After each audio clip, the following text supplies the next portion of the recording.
जगन्नाथ मंदिर केवल ओडिशा नुहे सारा विश्व में परिचित।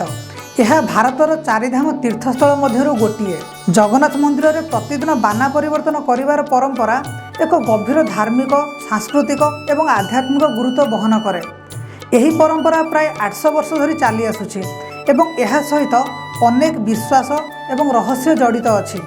श्रीमंदिर शीर्षरे थिबा 20 फुट लंबा त्रिकोणीय पताकाटी प्रतिदिन परिवर्तन करा जाए।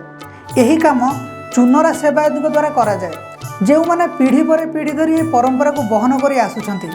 कहा जाए थरे प्रभु जगन्नाथ जड़े भक्त को स्वप्न रे दर्शन देइथिले एवं तांको कहिथिले जे तांकर बाना पुरुणा एवं चिरी जाइछि।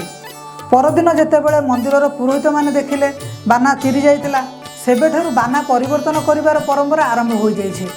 एही बाना को महाप्रभु जगन्नाथ उपस्थिति एवं शक्तिर प्रतीक भाव में विवेचना करा जाए।